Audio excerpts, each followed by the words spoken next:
বাংলাদেশে আসা 17 দিনের মধ্যেই জিয়াউর রহমানকে হত্যা করা হলো। এই হত্যাকাণ্ডের সাথে তারা জড়িত, এরশাদ জড়িত, হাসিনা জড়িত। হাসিনা তো পলায়ে গিয়েছিল, হাসিনা ধরা পড়লো আখাউড়া বর্ডারে। 1975 সালের 15ই আগস্টকে অনেকে এটাকে সেনা অভ্যুত্থানে মারা যাওয়া বলেন, অনেকে বলেন যে এটা নির্মম এক হত্যাকাণ্ড, ইতিহাসের নির্মম হত্যাকাণ্ড না।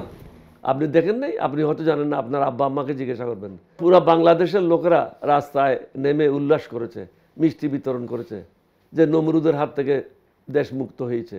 কিন্তু এটাকে জাস্টিফাই করতে পারে একটা শিশু সহ পুরো পরিবারকে আসলে হত্যা করা। এটা শিশু সুলভ পরিবার ছিল না, এটা ছিল বাংলাদেশের জন্য ধ্বংসর পরিবার। আপনি পরবর্তী পর্যায়ে হাসিনাকে কি দেখলেন? কিন্তু যখন শেখ মুজিবুর রহমানকে জাতির পিতা ঘোষণা করা হলো তখন আপনারা কি করলেন আসলে? এটা কিছু করার ছিল? আপনি থাকলে কি করতেন? আমি জানি না, আমি তো ছিলাম না, জানি না। চুপ থাকতে হতো। কেন? কারণ তিনিই তো সর্বসর্বা। তখন সামরিক বাহিনীর শক্তি কি ছিল? কিছুই না, 3টা ব্রিগেড। তো আপনারা এত বড় মুক্তিযুদ্ধ পরিচালনা করলেন, আপনাদের তখন কোনো আমাদের কিছু করার ছিল না। আমরা যদি তবে আমি এটা বলবো না, আওয়ামী লীগের যারাই বাংলাদেশে ছিল, ছাত্ররা বিশেষ করে, তারা বিভিন্ন জায়গায় আমাদের সাথে যুদ্ধে অংশগ্রহণ করেছে। অনেকে ভারতের নেতৃত্বে মুজিব বাহিনী গঠন করেছিল। এটা রহস্যজনক, এটা ভারতের নেতৃত্বেই এই বাহিনী গড়ে উঠেছিল।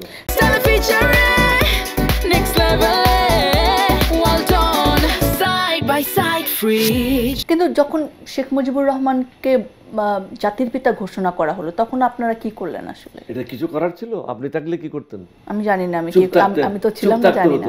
চুপ থাকতে হতো। কেন? কারণ তিনিই তো সর্বসর্বা। তখন সামরিক বাহিনীর শক্তি কি ছিল?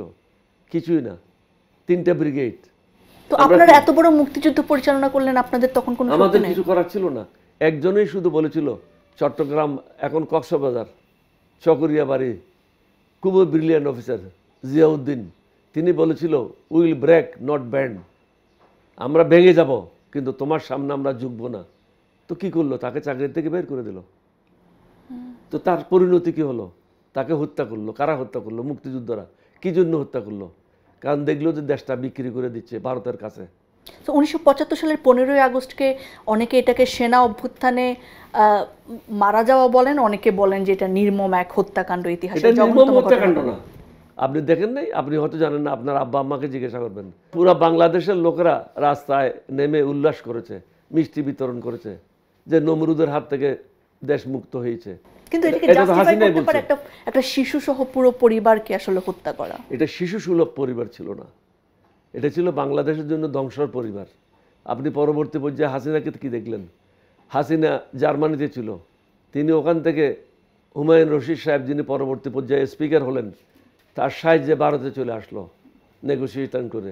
ভারতের দ্বারা প্রশিক্ষণপ্রাপ্ত হয়ে তিনি বাংলাদেশে আসলো। বাংলাদেশে আসা 17 দিনের মধ্যেই জিয়াউর রহমানকে হত্যা করা হলো। এই হত্যাকাণ্ডের সাথে তারা জড়িত, এরশাদ জড়িত, হাসিনা জড়িত।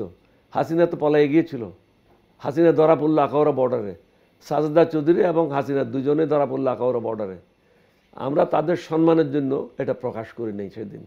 ওকে, সো 75-এর 7ই নভেম্বরই তো আসলে বিপ্লব সংহতি দিবসের যে পটভূমি সেটি ঘটেছিল, এবং এই অভ্যুত্থানের মাধ্যমেই জেনারেল জিয়াউর রহমান তখন মুক্তি পান। তাকে আটকে রাখা হয়েছিল। একটুখানি আমাদেরকে বলবেন যে তাকে কেন আটকে রাখা হয়েছিল, তাকে মুক্তির জন্য কি কর্নেল তাহেরা আবার প্রতি অভ্যুত্থান করেছিলেন কিনা জেনারেল মোশাররফের বিরুদ্ধে? 15 আগস্টের পরে জিয়াউর রহমান কোনটার সাথে সম্পৃক্ত ছিল না। সবাই মিলে একটা সরকার গঠন করলো মোশতাকের নেতৃত্বে। মোশতাক সামরিক শাসন জারি করলো। তাহেরের ফাঁসি কেন হলো? কারণ তাহের তখন সমর সেনকে নিয়ে বাংলাদেশকে অস্থিতিশীল করার জন্য একটা পরিকল্পনা করেছিল মগবাজারে বসে। এটা ধরা পড়ে গেল। ধরা পড়ে যাওয়ার পরে এটা কোর্ট অফ এনকোয়ারি হলো। কোর্ট অফ এনকোয়ারি হয়ে তার বিচার হলো সেনা কোর্ট মার্শালে। কোর্ট মার্শালে বিচার হয়ে তাকে ফাঁসি দেওয়া হলো। এটা জিয়াউর রহমানের কোনো কিছু ছিল না, আর্মিরও কিছু ছিল না। এটা একটা প্রসিজারের মাধ্যমে এটা করা হয়েছিল। 15 আগস্টের পরে এখানে একটা গ্রুপ ছিল যারা আওয়ামী লীগের সাথে লিয়াজও মেনটেন করতো, যেমন খালেদ মোশাররফ, ব্রিলিয়ান্ট অফিসার। আমি আর উনি একই রেজিমেন্টের, 4 বেঙ্গল রেজিমেন্টের আমরা অরিজিনাল অফিসার। তিনি যে ব্রিলিয়ান্ট এটার কোনো সন্দেহ নেই, কিন্তু ভুল পদক্ষেপ নিয়েছিল। তিনি নিজে একটা বিদ্রোহ করে পড়লেন 4 নভেম্বর। এই বিদ্রোহ খুব ছোটো আকারের ছিল।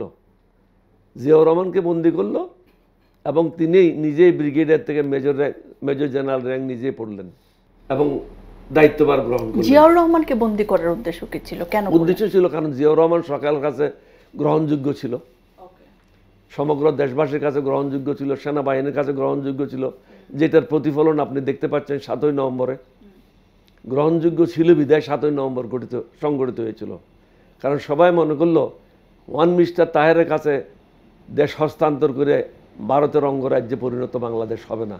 আমরা যুদ্ধ বাংলাদেশের ভারতের অঙ্গরাজ্যে পরিণত হওয়ার জন্য করি নাই। আমরা চেয়েছি বাংলাদেশের জনগণ বাংলাদেশকে সামাল দেবে, বাংলাদেশকে শাসন করবে, ভালো মন্দ আমরাই দেখবো আমাদের দেশের, অন্যের কোনো হস্তক্ষেপ আমরা এখানে গ্রহণ করব না। কিন্তু খালেদ মোশাররফ আওয়ামী লীগের হয়ে ভারতের দালাল হিসেবে কাজ করেছিল, যার জন্য তার পরিণতিও শেখ মুজিবের মতো হয়েছিল। তার নিজের ট্রুপসেরাই তাকে হত্যা করেছিল।